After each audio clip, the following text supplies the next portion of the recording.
ఇప్పుడు మనం నూతన సంవత్సరం ఈశ్వవసు నామ సంవత్సరం 2025 సంవత్సరం నుంచి 2026 సంవత్సరం వరకు ద్వాదశ రాశుల్లో 8వ రాశి వృశ్చిక రాశి వారి జ్యోతిష్యం భూత భవిష్యత్తు వర్ధమానం ఎలా ఉందో గ్రహబలం గృహబలం వాస్తుబలం అనుకున్న పని చేసే పనిది కార్యంది నమ్మిన పనిది చదువు విద్య ఉద్యోగం పర్సనల్ లైఫ్ కుటుంబ యోగ బలం సంతాన బలం సంసార బలం కుటుంబ బలం కళ్యాణం వారి కాని వారి కళ్యాణ బలం ఎలా ఉంది మన జానకిరామ్ని అడిగి చూద్దాం. చూడు జానకిరామ్ తలించిన కారం యోగం బలం అనుకున్న పని నమ్మిన పని జయమవుతుందా కాదా, చేసే పనులు ఎలా ఉంటుంది, ఫ్యూచర్ లైఫ్ ఎలా ఉంటుంది, అడవపడ్డ యోగం ఎలా ఉంటుంది, ధన విషయంలో ఎలా ఉంటుంది, రుణ విషయంలో ఎలా ఉంటుంది. చూడు జాతక బలం తరించిన కార్యం యోగం బలం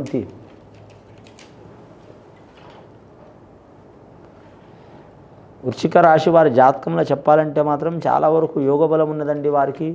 ముఖ్యంగా వచ్చిండు మాత్రం విఘ్నేశ్వరుడు వినాయకుడు మహాగణపతి వచ్చారు వారి జాతక బలంలా. అలాగే చూడాలంటే మాత్రం మహాశివుడు వచ్చిండు లింగాకారంలా మహాలింగేశ్వరుడు. అలాగే వారి జాతకంలో బలంలో చూడాలంటే మాత్రం ఆంజనేయ స్వామి వచ్చిండు, విష్ణు ఈశ్వర్ బ్రహ్మ వచ్చిండు, రాఘవేంద్ర స్వామి వచ్చిండు వారి పేరు మీద. అలాగే వారి జాతకంలో చెప్పాలంటే ఆంజనేయ స్వామి వచ్చిండు. అలాగే వారికి నవగ్రహాలు వచ్చినాయి, షిరిడి సాయిబాబా వచ్చిండండి వారి పేరు మీద. కానీ వృశ్చిక రాశి వారి జ్యోతిష్యంలో చూడాలంటే మిశ్రమ ఫలితం ఉన్నదండి వారి పేరు మీద. ఈ 2025వ సంవత్సరం నుంచి 26వ సంవత్సరం వరకు నూతన సంవత్సరం ఉగాది గడియ మిశ్రమ ఫలితం ఉన్నది. 175% చాలా మంచి యోగ బలం ఉన్నది వారి జాతక బలానికి. వారి పేరు మీద చూడాలంటే మాత్రం చతుర్థ పంచమ స్థానంలో శని నడుస్తుందండి. అంటే కొన్ని నెలలు మాత్రం చతుర్థ స్థానంలో శని నడిచే అవకాశం ఉంటుందండి. కొన్ని సంవత్సరాలు పంచమ స్థానంలో శని నడిచే అవకాశం ఉంటుంది. దాని కారణంలో మాత్రం చతుర్థ స్థానంలో ఉన్నందువలన మే నెల నుంచి పడితే మాత్రం అక్టోబర్ వరకు కొన్ని ఇబ్బందులు తప్పవండి వారి జాతక బలానికి. ధన విషయంలో ఆరోగ్య విషయంలో కుటుంబ విషయంలో ఇబ్బందులు తప్పవు వారికి. ఎంత ప్రయత్నించినా ఆరోగ్య సమస్యలు తప్పవండి. ఆరోగ్య సమస్యలు చెప్పాలంటే వారు ఖచ్చితంగా మాత్రం వారి జాతకానికి మాత్రం ఇష్టదైవాన్ని పూజ చేయటం. రెండవది మాత్రం ఆరోగ్య ప్రదాత, ముఖ్యంగా మాత్రం ఆరోగ్య ప్రదాత ఎవరంటే మాత్రం శివుడు అండి. మానసికంగా శారీరకంగా స్ట్రాంగ్ కావాలంటే శివుడు. రెండవది వారి జాతక బలంలో చూడాలంటే మాత్రం ఆంజనేయ స్వామి. సకల భూత ప్రేత రోగాలకు దరిద్ర బాధలకు తొలగించుకోవాలంటే ఆంజనేయ స్వామి. మూడవది నవగ్రహాలు కూడా వచ్చినాయి. నవగ్రహ ఆరాధన చేయటం, గ్రహాన్ని పూజ చేసినట్టు. నాలుగవది రాఘవేంద్ర స్వామి. ఆ కరెక్ట్ తుంగభద్ర నది కాడ మాత్రం ఆయన మన కృష్ణానది ఒడ్డు పైన తుంగభద్ర నది కాడ మాత్రం కింద ఆ స్వామి ఉన్నాడు. అక్కడ పూజ చేయటం కూడా చాలా వరకు మంచిది. గురువారం శనివారం మంగళవారం నియమం పాటించడం మంచిది రాశి వారికి. వ్యాపారస్తులకు తిరుగు ఉండదు. అనురాధ నక్షత్రం వారికి మాత్రం అనుకూలంగా ఉంటుంది. జ్యేష్ఠ నక్షత్రం వారికి ఇబ్బందికరం ఉంటుంది. అనురాధ నక్షత్రం వారికి లక్కీ నెంబర్ 5 వస్తుంది, 8 వస్తుందండి. జ్యేష్ఠ నక్షత్రం వారికి 6 వస్తుంది, 4 వస్తుందండి వారి పేరు మీద. ముఖ్యంగా వీరికి దక్షిణ దిక్కు చాలా మంచిదండి వీరి పేరు మీద. ఆగ్నేయం దక్షిణ దిక్కు చాలా మంచిది, పడమర దిక్కు వాయుమూల మంచిది, ఉత్తరం కలిసి రాదు, తూర్పు కూడా ఇబ్బందికరం ఉంటుంది. వివాహం కాని వారికి వివాహ బలం కలిసి వచ్చే అవకాశాలు ఉంటాయి. ఈ రాశి వారి జాతకంలో చూడాలంటే మాత్రం విద్యాస్థానం అయితే గురుబలం బాగుంది కాబట్టి కలిసి వచ్చే అవకాశం ఉంటుంది వారి పేరు మీద. విద్యాస్థానంలో మాత్రం వారి గురువు పేరు నిలబెట్టే అవకాశం ఉంటుంది. అలాగే పెద్దల పేరు నిలబెట్టే అవకాశం ఉంటుంది. విదేశానం చేయాలనుకునే వారికి అతి కష్టం మీద వెళ్ళే అవకాశం ఉంది, వచ్చే అవకాశం ఉంటుందండి.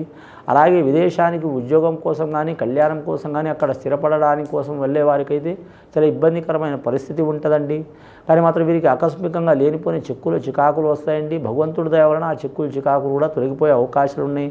అలాగే భార్యాభర్తలతో గొడవలు చిక్కులు చికాకులు ఉన్నవారు, ఒకరి మనసులో ఒకరు లేనివారు, వీరు చెప్తున్నప్పుడు వారు వినకపోవడం, వారు చెప్తున్నప్పుడు వీరు వినకపోవడం, వీరిద్దరు మంచి ఉన్నప్పుడు ఎవడో పనికి రానివాడు వచ్చి పుల్లలు పెట్టడం, ఇలాంటి సంఘటనలు జరుగుతున్న వారు కూడా ఆ చిక్కులు తొలగిపోయే అవకాశాలు ఉన్నాయండి. ఇంట్లో మాత్రం కరెక్ట్గా మాత్రం ఇది జ్యోతిష బలంలో చూడాలంటే మాత్రం మంగళవారం శుక్రవారం గడియాల మాత్రం ఖచ్చితంగా మాత్రం తెల్ల ఉప్పు తెచ్చి కరెక్ట్ మాత్రం అంటే రాళ్ల ఉప్పు అండి, సముద్రం లవణం అంటారు దానికి. రాళ్ల ఉప్పు తెచ్చి మాత్రం ఇంటిని తుడచటం కడగటం చాలా వరకు మంచిది. ఆ దుష్ట శక్తులు వెళ్ళిపోయే అవకాశాలు ఉన్నాయి. రెండోది వీరి జాతక బలంలో మాత్రం ముఖ్యంగా ఎవరి పూజ చేసినా చేయకపోయినా సర్వదేవతల్ని పూజ చేయొచ్చండి. రెండవది వీరి జాతక బలంలో చూడాలంటే మాత్రం అష్టమూలిక గుగ్గిలంతో మాత్రం ధూపం పెట్టడం, అష్టమూలిక తైలంతో దీపం పెట్టడం ఇలాంటి యోగాలు చేసి విశేషమైన జాతకం ఉంటుందండి. అలాగే గవర్నమెంట్ ఉద్యోగం ప్రయత్నిస్తున్న వారు అతి కష్టం మీద వారికి దక్కే అవకాశం ఉంది. ట్రాన్స్ఫర్ కావాలనుకునే వారు కూడా అయ్యే అవకాశం ఉంది. అలాగే వీరి పేరు మీద చూడాలంటే మాత్రం ఆల్రెడీ ఉద్యోగస్తులతో ఇబ్బందులు పడుతున్నవారు, కొలీగ్స్తో ఇబ్బందులు పడుతున్నవారు అని మాత్రం కేంద్రపరంగా కావచ్చు, రాష్ట్రపరంగా కావచ్చు ఆ చిక్కులు తొలగే అవకాశాలు ఉన్నాయి. ప్రైవేటు ఉద్యోగస్తులు చేస్తున్న వారి కాడ ఇబ్బంది ఉంటే ఏరే కాడ మారే అవకాశం ఉందండి. చేతి వృత్తి పనిదారులకు కలిసి వచ్చే అవకాశం ఉంది. మత్స్య కార్మికులు కావచ్చు, లేదా మాత్రం రొయ్యలు వ్యాపారం చేసేవారు కావచ్చు, వాళ్ళకి కలిసి వచ్చే అవకాశం ఉంటుంది. అలాగే నర్సరీ పండ్ల తోటలదారు వారు కూడా కలిసి వచ్చే అవకాశం ఉంటుంది. వ్యవసాయ రంగంలో మాత్రం మంచిగా ఉంటుంది. రాజకీయ రంగంలో మాత్రం చాలా జాగ్రత్తగా ఉండాలండి. రాజకీయ రంగంలో మాత్రం ధనం ఎక్కువ ఖర్చు అవుతుంది, మానసికంగా ఒత్తిడి అవుతుంది. లాస్ట్కు వారికి ఏదో ఒక పదవి లభించే అవకాశం ఉంది. కానీ అధికార పక్షంతో కావచ్చు, ప్రతిపక్షంతో కావచ్చు, విపక్షంతో కావచ్చు, కుటుంబంతో కావచ్చు ఇబ్బందులు తప్పవండి. రాజకీయ నాయకులకు, కళాకారులకు మాత్రం మిశ్రమ ఫలితం ఉంటుందండి. కానీ మాత్రం కష్టపడి మాత్రం అనుకున్నది సాధించే అవకాశం ఉంటుంది. టీవీ కళాకారులు కావచ్చు, సినీ కళాకారులు కావచ్చు, నటులు కావచ్చు, నిర్మాతలు, డైరెక్టర్లు, సాంకేతిక నిపుణులు, కరెక్ట్ గీత రచయిత రాసేవారు, అలాగే మాత్రం గాయకులు వారికి మంచి యోగబలం వస్తుంది. కానీ అతి కష్టం మీద వచ్చే అవకాశం ఉందండి. శివుడు ఆజ్ఞ లేనిదే చేమైనా కుట్టదన్నట్టు వీరు ఖచ్చితంగా శివుణ్ణి కొలవాలండి. సోమవారం కానీ, ఏకాదశి కానీ, మంగళవారం కానీ చేయటం పూజ చాలా వరకు విశేష యోగం ఉంటుంది. అలాగే వీరు జాతక బలానికి చూడాలంటే మాత్రం ముఖ్యంగా మాత్రం హరిచందనం వాడటం చాలా వరకు మంచిది. వీరు సోమవారం, మంగళవారం హరిచందనం స్త్రీలు వాడవచ్చు, పురుషులు కూడా వాడవచ్చు. అలాగే వీరి పేరు మీద చూడాలంటే మాత్రం ముఖ్యంగా మాత్రం ఏ పనైనా ముగ్గురితో కలిసి చేయొద్దండి. ఇద్దరితో చేయొచ్చు, నలుగురితో చేయొచ్చు, 10 మందితో చేయొచ్చు. కానీ కొత్తగా వ్యాపారం మొదలు పెట్టాలనుకునేవారు 1కి 4 సార్లు ప్రయత్నం చేయాలండి. ఆల్రెడీ ఇల్లు తీసుకొని, ఇల్లు కట్టి, కొని ఇల్లు రిపేర్ చేసి రుణ చిక్కులు బాధలు పడ్డవారు ఆ రుణ చిక్కులు చికాకులు తొలగిపోవాలంటే మాత్రం దక్షిణమూర్తిని పూజ చేయటం, అలాగే సుబ్రహ్మణ్యేశ్వర స్వామిని 9 వారాలు కానీ, 18 వారాలు కానీ, 27 వారాలు కానీ పూజ చేయటం చాలా మంచిది. ఆ పూజ తెలియకపోతే మాత్రం సద్బ్రాహ్మణులను అడిగి పూజ చేయించుకోవడం చాలా వరకు మంచిది వీరి పేరు మీద. అలాగే వివాహంలో చికాకులు వస్తున్న వారు మాత్రం ఖచ్చితంగా పార్వతీ కళ్యాణం చేయించడం, అలాగే రాధాకృష్ణుల్ని పూజ చేయించడం, అలాగే సీతారామచంద్రుల్ని పూజ చేయించడం చాలా మంచిది. ముఖ్యంగా వీరి జ్యోతిష బలం మీద ఈ సంవత్సరం చాలా వరకు యోగ బలం మంచిగా ఉన్నదండి. ముఖ్యంగా వీరి జాతక బలంలో చూడాలంటే మాత్రం వ్యాపార విషయంలో మాత్రం వీరికి మాత్రం కొన్ని ఇబ్బందులు ఉంటాయి, లాభాలు కూడా ఉంటాయి.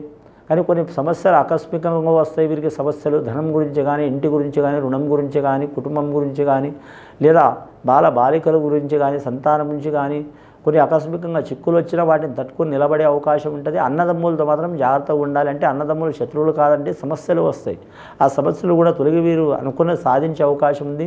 ఖచ్చితంగా వీరు నవగ్రహాల్ని, ఆంజనేయ స్వామిని, రాఘవేంద్ర స్వామిని, అలాగే మాత్రం విఘ్నేశ్వరుని, అలాగే మాత్రం ఆ శివుడిని పూజ చేయడం చాలా వరకు మంచిది. నవగ్రహ ఆరాధన చేయడం చాలా వరకు మంచిది. ఇది విని చూసి ఆచరించే వారికి మంచి ఫలితాలు కలుగుతాయండి. శుభం భూయత్.